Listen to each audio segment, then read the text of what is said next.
I think just being able to zoom out and zoom in effectively is going to make you such a more capable leader and business owner, because you have to be able to switch gears. It's Dan Habercost here along with Mason McDonald. Welcome to the Big Picture Blueprint.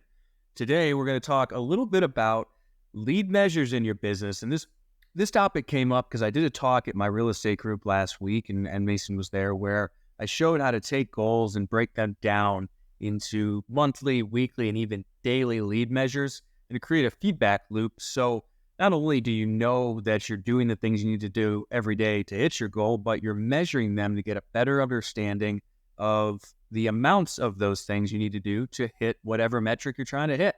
So that's what we're talking about today. But Mason, first, how you doing? Dan, I'm doing great. I think this topic is going to be a fun one to talk about. I think we're going to be able to really, break down what a lot of people will say that makes you feel good about goals, and, take some of the jargon out of this goal setting and make it really easy to understand, so where you're able to take immediate action and control the steps to drive your business to really, really high levels of success. So I think this is going to be fun. Excited for it. Yeah, me too. And let's just jump right into it. So, all right, Mason. So I'm setting out to make $100,000 my first year flipping land. Where do I start? Yeah, Dan, I think that's a great goal to have, but I think we need to back up and set some definitions and create some definitions first. And just like we talked about a little bit in the intro, let's talk about lead measures and what that actually means, and then lag measures and what that means. So a lead measure is an input measure. It means we can directly control that, and that measure is going to be something, or that goal or that tactic, whatever you want to call it, is going to be something you can directly control that allows you to achieve whatever those lag measures are. During your meetup group presentation, I think you used weight loss as a great example of defining it, where if you said, I want to lose 100 pounds, that's amazing. That's a lag measure. But the lead measure is, okay, well, what's your calories that you're consuming? How much exercise are you getting? That kind of stuff. And that's what you focus on. So just like with that, with an objective, like I want to make $100,000, what are the key results to get there? And you can kind of work backwards from that moment to figure it out. So with land flipping specifically, okay, I've got this lag measure, or objective is what I call it. I've got this objective of making $100,000. And in order to make $100,000, I need a certain amount of deals. And in order to get a certain amount of deals, I need a certain amount of leads. And in order to get a certain amount of leads, I need to send out a certain number of marketing campaigns. And that right there, when you get back to that actionable step to get started, is the lead measure that we're going to focus on. So that's where we would start. And so from there, you can kind of create those tactics of, okay, for me, I only use direct mail in my campaign. So how much mail do I need to send to get a lead? How many leads do I need to have to get a deal? How many deals do I have to get to make $100,000 is the way I think about it.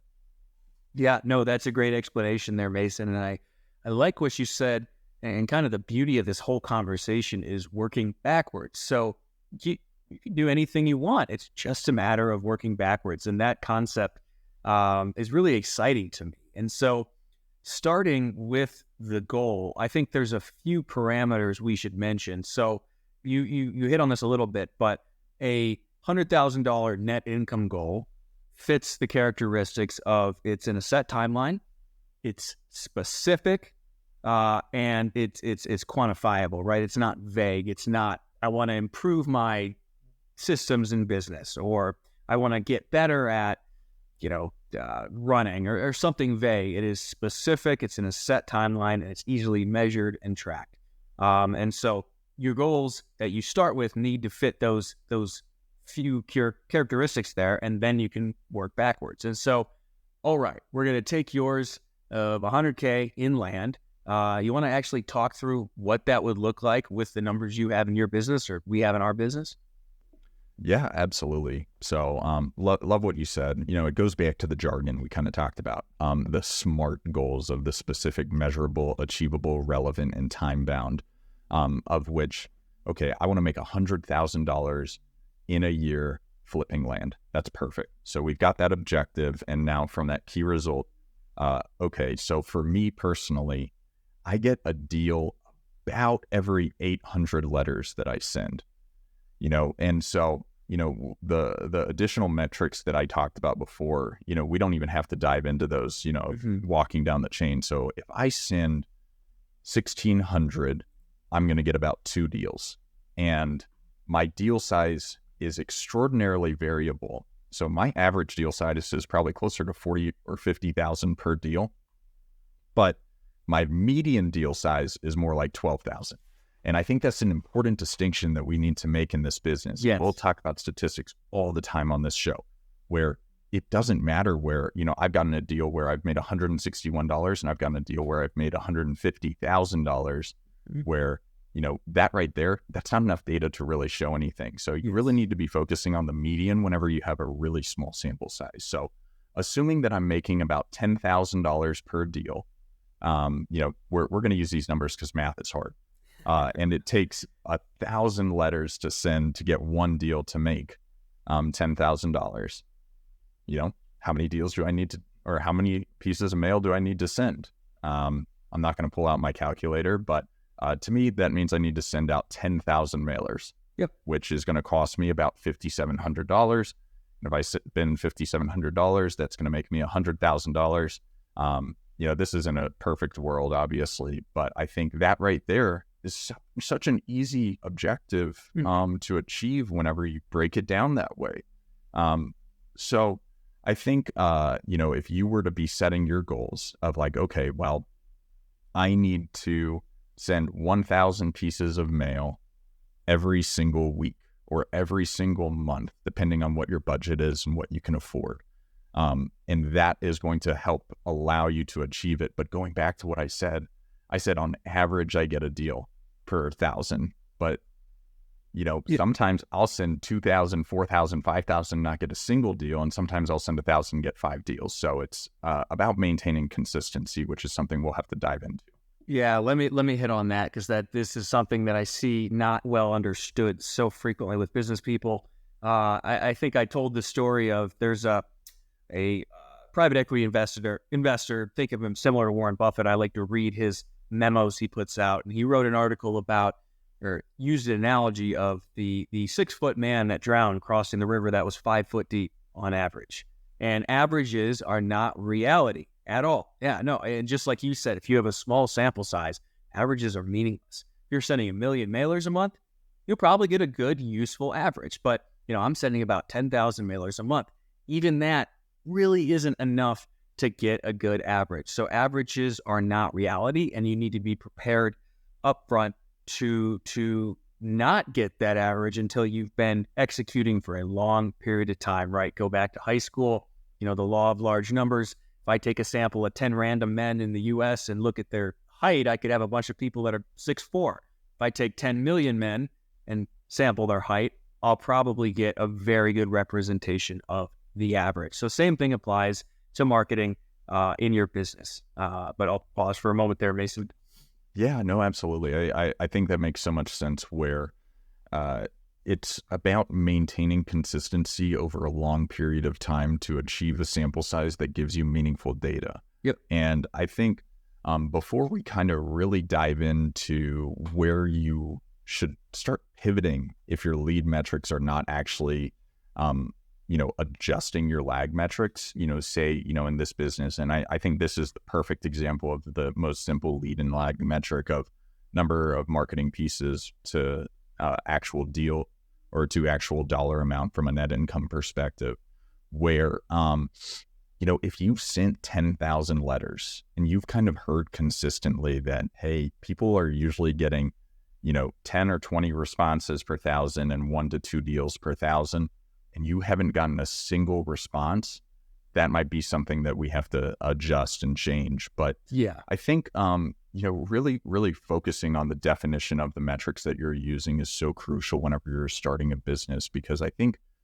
just like you said towards the beginning, I think a lot of people are going to set strategic goals, and I think they're going to have strategic ideas associated with the metrics they're tracking. And what I mean by that is so often where I've talked to people wanting to get started in business, or, in my previous role, managing individuals, where, we would have those objectives of, okay, this quarter we're going to achieve this goal, and these are the key results we need to actually get to that objective, where some of those key results would say, I'm going to think about doing this, or I'm going to think about doing that. And if you're thinking about something, that means you actually don't really have control over it.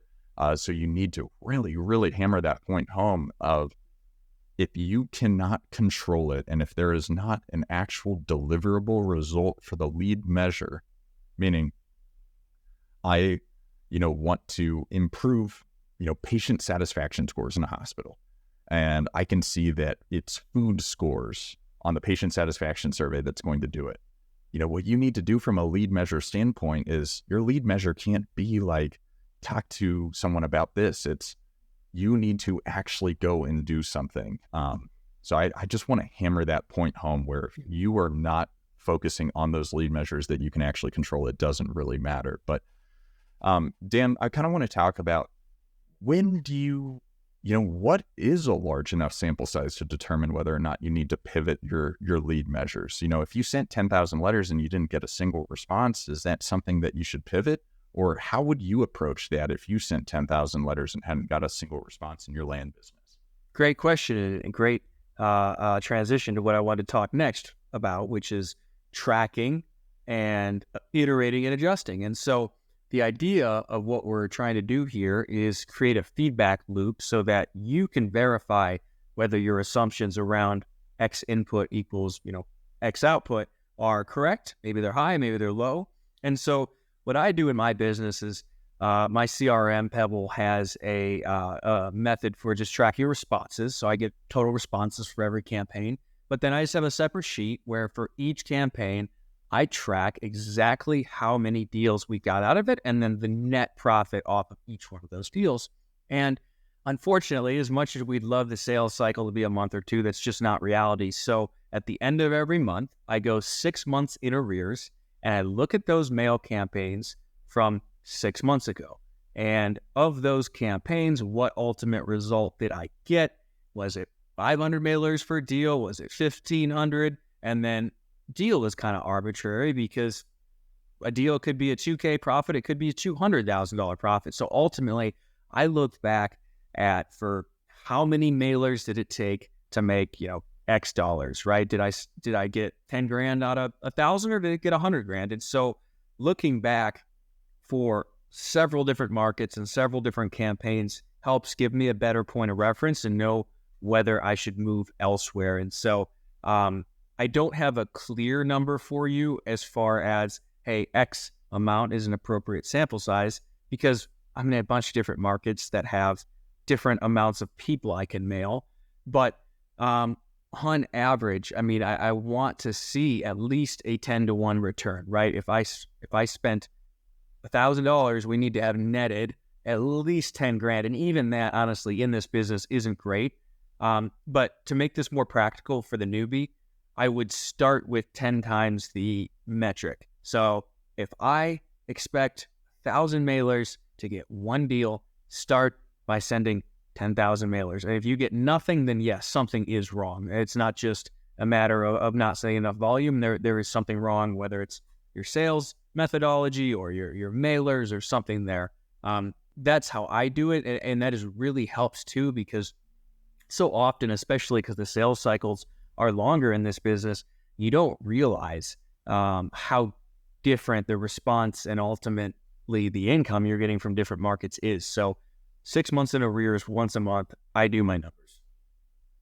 No, and you caught on to my trick question where I said, if you send 10,000 mailers, when do you decide to do it? But I didn't say how long I've been sending the 10,000 mailers, which is why what you're talking about is so important of, when you're focusing so much on a zoomed in tactic of this lead metric of, I'm going to send X number of, pieces of mail, where if you send 10,000 pieces of mail all at once, you should start to worry after your established timeline is going way beyond what is expected. And what I mean by that is, just like Dan is saying, you need to figure out how much time there is in between your lead measure and your expected lag measure. Where, okay, well, if I send 1,000 pieces of mail, first off, and we'll get into some of the technicals here of, okay, first off, did you send it first class or standard class? Because if you send it first class,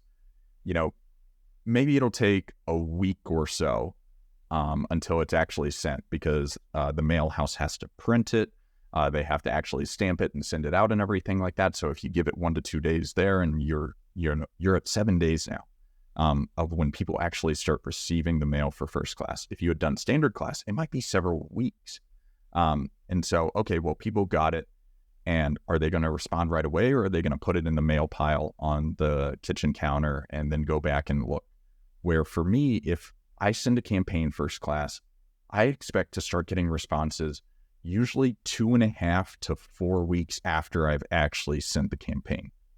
So from there, and that being said, I've gotten responses a year later from sending campaigns, depending on what people do. And the point I'm trying to make there is, okay, well, typically it takes about this much time to respond.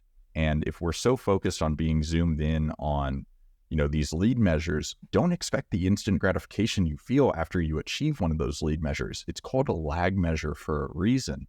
And, where it's like, okay, well, it takes 3 weeks for people to actually start responding. Once people start responding, it might take a few weeks to actually lock up a deal. And then it takes another week or two, to get it closed. And so from that point, we're 2 months after sending a piece of mail before actually getting a deal. And it takes X number of deals. And then, say the sales cycle is in between, maybe it takes 30 days to 120 or 180 days on the market, and then a 30 to 45 day close when you actually go under contract.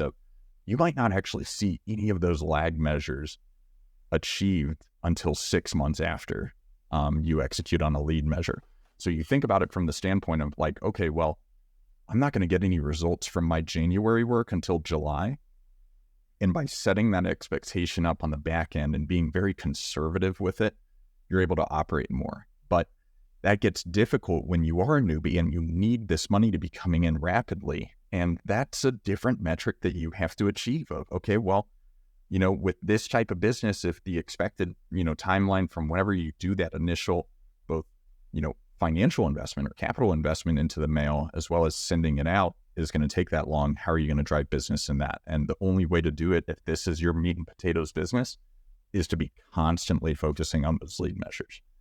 So, Dan, I think we can beat this horse to death about how important it is to be consistent on focusing on your lead measures, and how to set realistic expectations of the timeline of whenever your lag measures are going to be achieved. But how do you not stay focused on your lag measures whenever you need to be making money? How do you, emotionally, like on a personal level, do that? Yeah, it's hard to do. And I think there's a couple thoughts I have. Number one, just experience makes it easier over time. It does get easier over time because once you've gone through the ebbs and flows of business over the course of years, it just becomes more normal. Number two, keeping a good amount of reserves, and as a corollary to that, keeping your finances in check when you have really good months. If you make $100,000, don't go spend $100,000, right? Don't inflate your lifestyle to match the really strong months. Keep it in check and keep proper reserves. And, emotionally, it can be challenging to do. There are rough months. There's no getting around that, but just keeping the big picture in mind. And again, especially as you've done this more and more, realizing, oh, hey, last time this happened and I kept my lead measures up, what do you know? I got a regression to the mean 3 months later, and I made 2 times what I normally make, 3 times what I normally make. So it's just a matter, as you said, of consistent execution of the lead measures and having those prioritized on your calendar every single day. So I don't have a perfect solution to the emotional ups and downs that come with any business, but just knowing and keeping the big picture in mind and focusing accordingly is the best solution I've found. And one more thought on that as well. or on your last point, sales cycle was the word I was looking for. And guys, whatever business you get into, you need to know the sales cycle. When I did my talk, I thought about the realtors or the loan officers in the room, and that sales cycle could be 2 years. You can meet a perfectly qualified client. It could be 2 years. And with land specifically, I don't think it's pitched properly, where there's a lot of people selling land courses about making money tomorrow. And that's not really how this business is best done. You can make it happen like that via assignments, but that's not a great way to go about it if you don't have to, because you're leaving money on the table. You're doing more work than is necessary, and a more proper expectation is, a 3 to 9 month sales cycle. So I'll pause there. Yeah, no, I you're right on. You're right on. And I think, regardless of, how you cope with it from an emotional standpoint, where I used to use this metaphor a lot whenever I was managing the hospital. And, for anyone that's a hunter out there or, shoots skeet, I talk about it from the standpoint of, if you're dove hunting and you see a bird flying towards you, you are looking out at the whole picture of the scene. You've zoomed out from it. And then when it gets into this window, that's when you zoom in and you take your shot.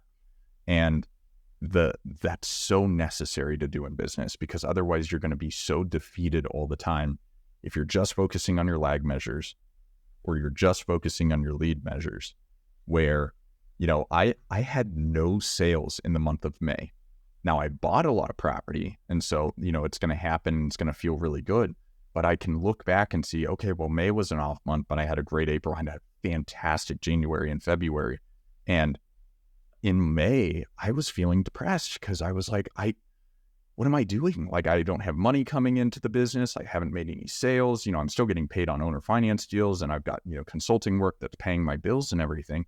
But I had no sales. And now in June, I've got property selling, and, going into the summer, I'm going to have property selling. And I look back 2 years ago at my life, and I'm like, wow, I would have killed 2 years ago to be faced with these problems of, hey man, you've got $500,000, sitting on the books right now that's going to be coming in, when these properties sell. And I think just being able to zoom out and zoom in effectively is going to make you such a more capable leader and business owner, because you have to be able to switch gears, especially if you're where Dan and I are, which is, we're business owners, but we're still self-employed. We're still involved in the working in the business. Mm-hmm. We're not just working on the business. And so when you get too caught up on the lead measures, zoom out and focus on working on the business to allow you to, have the sustainable systems and processes and procedures in place to allow you to, automate some of those lead measures. And that's something cool that you can do in this business too, is,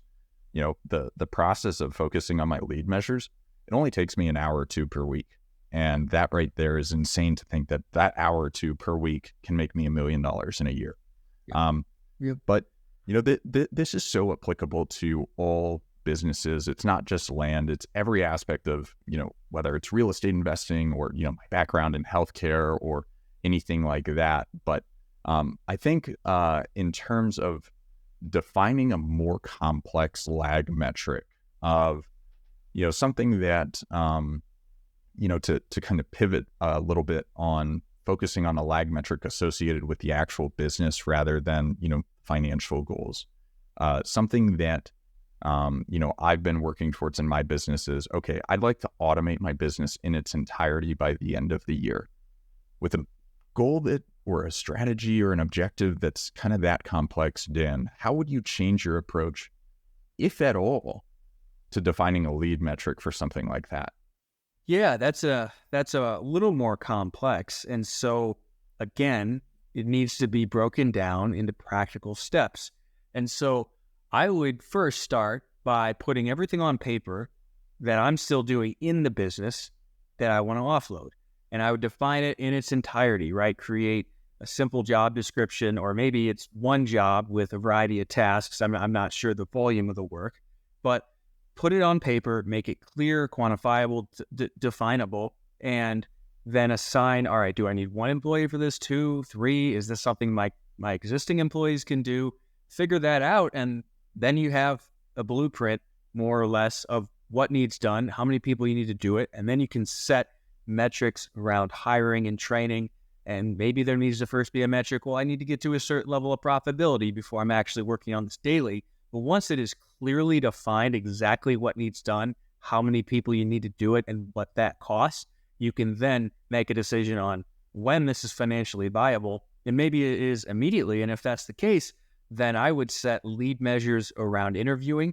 And then once you've hired the right amount of people for those roles, I would have lead measures around training to get them to the point where they can execute those tasks, those roles without input from you. That's how I do it.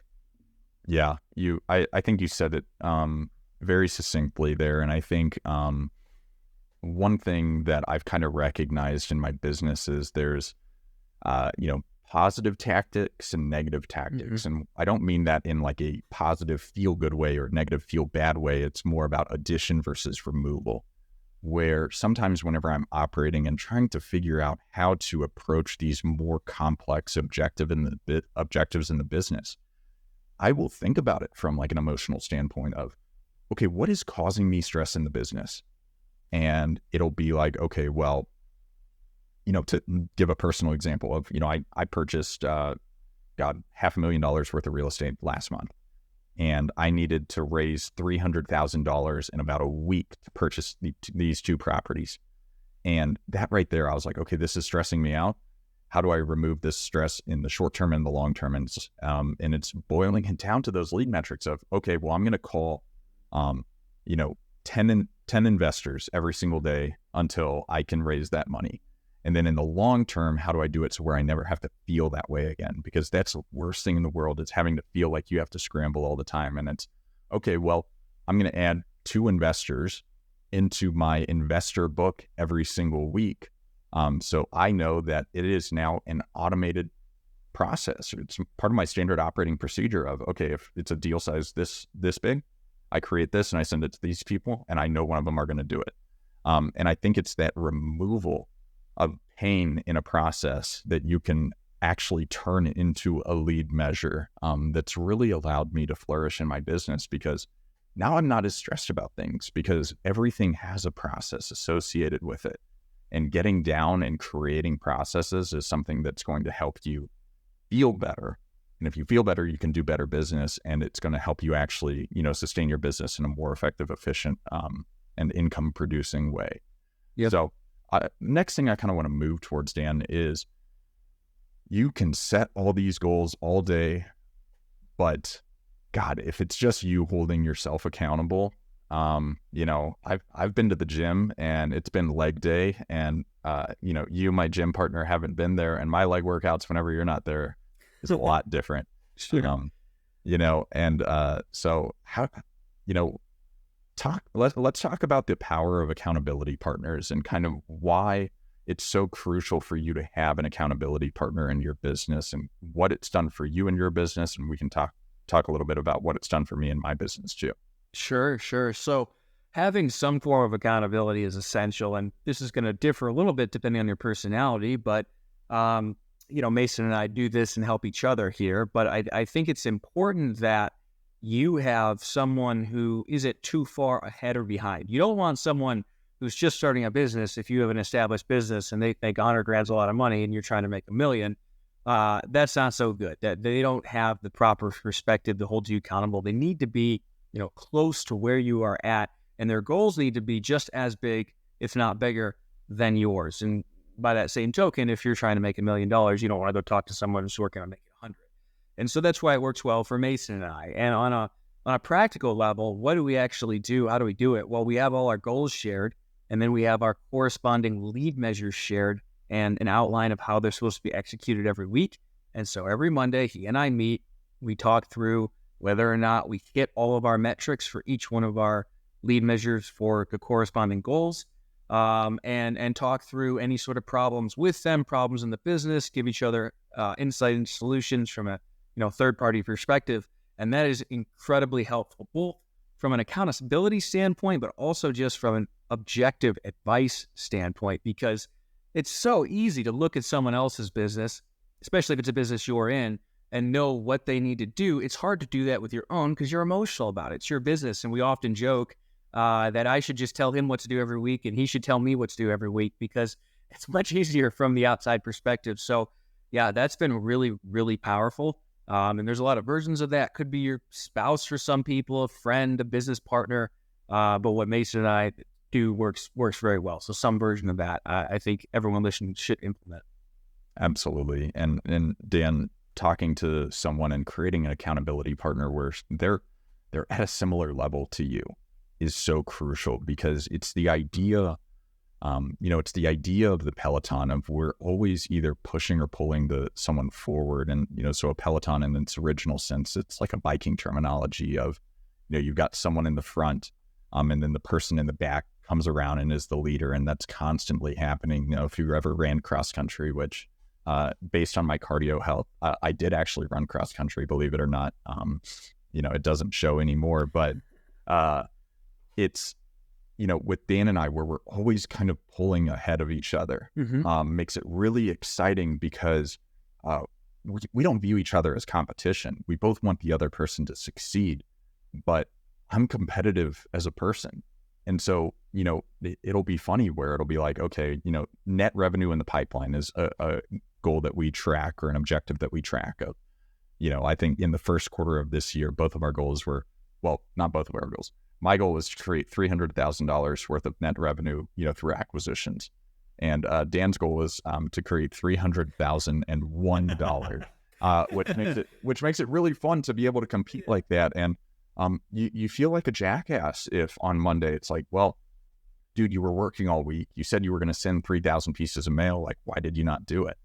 And I think, that shame component is really helpful. I think the competitive component is really helpful, but being able to do it with another person, similar age, similar, character, and similar goals in life in general makes it so much more beneficial, because, if you're outside of the industry and everything like that, it's not that it's not important to get those people's insights and perspective into the business, because they're going to give you a different perspective than something you would get for the people that are, just saying the same thing to you constantly.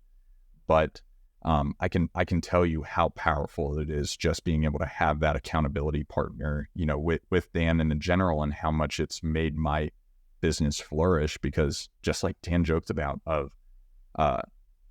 we give each other the advice we already knew ourselves. I tell Dan stuff and it's like, dude, I know you know this. Yeah.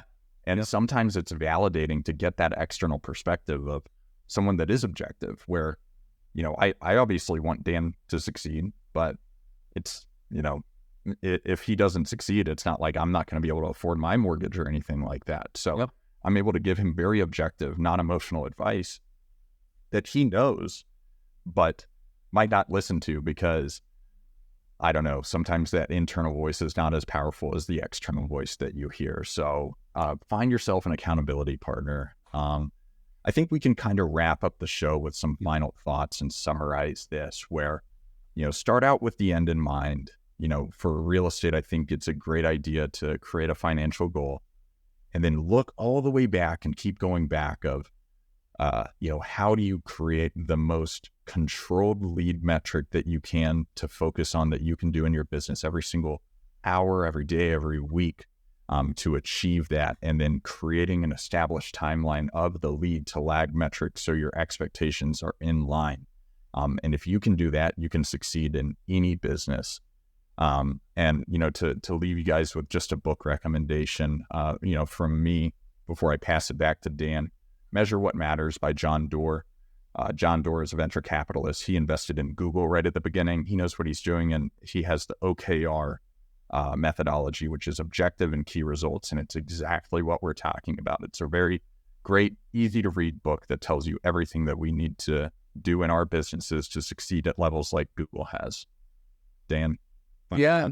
I wouldn't add additional book recommendations. That was a form of procrastination for me when I was getting started, was reading more than I needed to. So read that book or read 12-Week Year and then just do it. It's really simple, guys.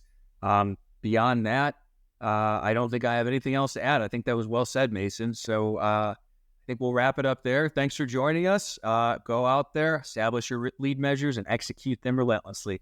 Till next time, guys.